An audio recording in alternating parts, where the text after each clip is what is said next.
नमस्कार, न्यूज 69 में आपका स्वागत है। मैं हूं आपके साथ अंकिता। चलिए बढ़ते हैं खबर की ओर। जबलपुर नगर निगम में आज इस साल 2026 का वार्षिक बजट पेश किया गया। महापौर द्वारा पेश किया गया यह बजट लगभग 2200 करोड़ रुपए का है, जिसे शहर के विकास के लिए अब तक का सबसे बड़ा और ऐतिहासिक बजट बताया जा रहा है।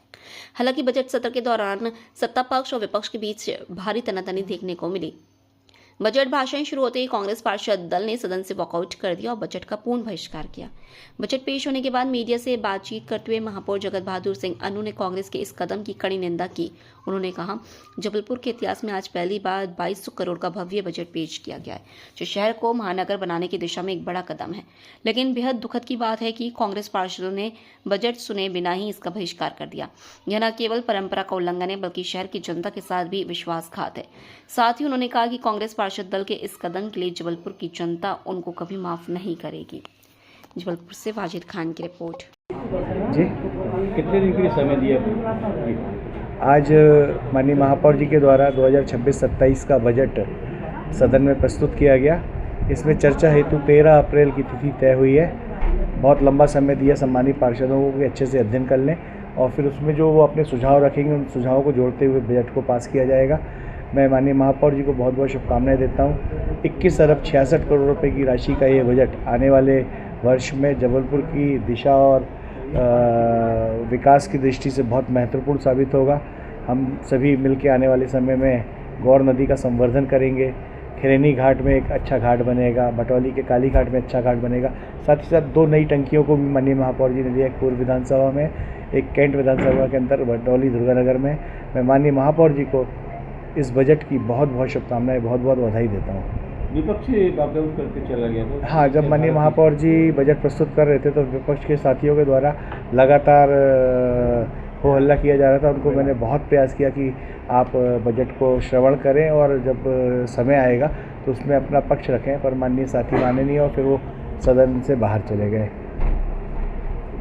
ऐतिहासिक दिन मुझे जबलपुर शहर के इतिहास का सबसे बड़ा लगभग 2200 करोड़ रुपए का बजट पेश करने का सौभाग्य प्राप्त हुआ। मैं ये समर्पित करता हूँ अपने जबलपुर महानगर के देवतुल्य नागरिकों को और प्रणाम करता हूँ कि मुझे सौभाग्य उन्होंने दिया कि मैं जबलपुर शहर के इतिहास का सबसे बड़ा बजट पेश कर सकूँ। आज इस बजट में मैंने बताया कि पिछले 3.5 वर्षों में हम लोगों ने लगभग 2600 करोड़ रुपए खर्च किए, जो भुगतान है वो है, और आने वाले 1.5 वर्षों में 3000 करोड़ रुपए की और भूमि पूजन हम लोग करने जा रहे हैं। लगभग 1100 करोड़ रुपए की राशि से चाहे रीडेंसिफिकेशन का काम हो, एक 500 करोड़ रुपए से रीडेंसिफिकेशन का काम हो, शहर में हम लोगों ने 650 करोड़ रुपए की सड़कें और नाले नालियाँ बनाई, 250 करोड़ की और बनाने जा रहे हैं। 100 करोड़ रुपए से हम लोगों ने शहर के उद्यानों का विकास किया। अब सारी शहर की एंट्रीज, सारे अंडरब्रिज और सारे शास्त्री ब्रिज, कचपुरा ब्रिज जो है, और 12 प्रमुख हमारे जो चौराहे हैं उनका विकास हम लोग करने जा रहे हैं। 8 करोड़ की राशि से माड़ोताल और 14 करोड़ की राशि से 5 तालाबों का काम हमारा चल रहा है।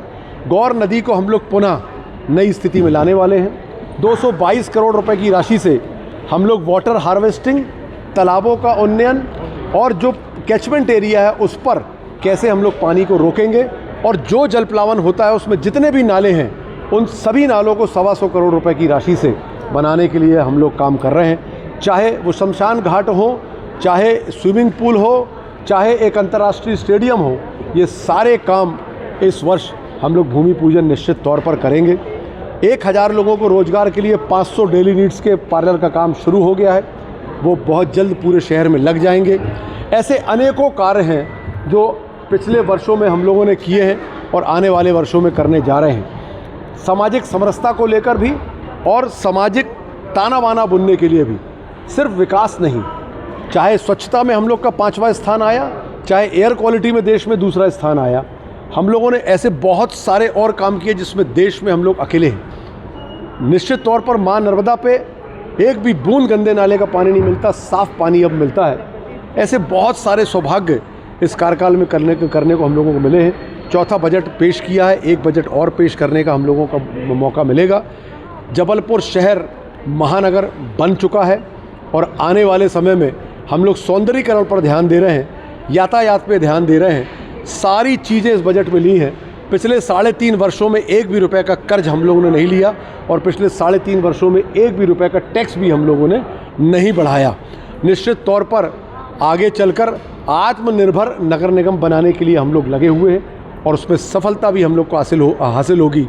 मध्य प्रदेश का सबसे खूबसूरत शहर आने वाले 1.5 वर्ष में जबलपुर शहर होगा और बहुत सारे मायनों में मध्य प्रदेश पे हम लोग और देश में एक नंबर पर होंगे। आरोप है कि लेखा जोखा प्रस्तुत नहीं किया, कितना पैसा कहाँ से आ रहा है, कितना खर्च किया जा रहा है विपक्ष का। बजट ही इसी बात के लिए होता है। देखिए, ये कांग्रेस पार्षद दल नहीं, मुझे आज बोलते हुए कहीं भी इस बात पे संकोच नहीं है कि ये लोग बाल कांग्रेस जैसा काम कर रहे हैं। ये पहले भी पार्षद रह चुके हैं, इनको पता है। आज तक के नगर निगम के इतिहास में जब बजट पेश किया जाता है तो किसी और दूसरे मुद्दे पर बात करके उस पर चर्चा नहीं की जाती, मर्यादा ही नहीं है। इन्होंने मर्यादा भी भंग की है, मैं निंदा भी करता हूँ और साथ साथ ये शर्मनाक भी है और दुखदाई भी है कि जब पूरे परिवार के रूप में हम लोग एक साथ मिलकर शहर विकास के लिए प्रतिबद्ध होकर आए हैं तो धारा 30 की बैठक जो कानून सम्मत नहीं है वो अध्यक्ष जी बुलाते हैं। अध्यक्ष जी को कभी इन लोगों ने 27 दस्तखत करके दिए ही नहीं और वो आपातकाल में बैठक बुलाई जाती है और एक प्यून के हाथ से कागज़ पहुंचा देते हैं। अध्यक्ष जी की अवमानना भी करते हैं, बेइज्जती भी करते हैं और फिर यहाँ खड़े होकर बजट भी पेश नहीं करने देना चाहते। ये आम नागरिकों के हित में काम नहीं करते हैं। बाल कांग्रेस जैसी एक्टिविटी है इन लोगों की। निश्चित तौर पर आम नागरिक इनको कभी सफल नहीं होने देगा, कभी सरकारों में नहीं आने देगा। ये जो बहिर्गमन है, ये बहिर्गमन नहीं है, ये आम नागरिकों से मुंह मोड़ने का काम है। जो ये शहर के देवतुल्य नागरिक, इसके लिए इनको कभी माफ़ नहीं करेंगे और लगातार बैठ के आती है। 3-3 दिन, 4-4 दिन, 5-5 दिन बोलते हैं। पिछले बार भी 4 दिन इनको बजट में बोलने का मौका दिया, फिर दिया जाएगा। परंतु अगर इस तरीके से बहिर्गमन करेंगे तो आम नागरिक इनको कभी माफ़ नहीं करेगा। फिलहाल इस खबर में इतना ही। आप बने रहिए न्यूज़ 69 के साथ। नमस्कार।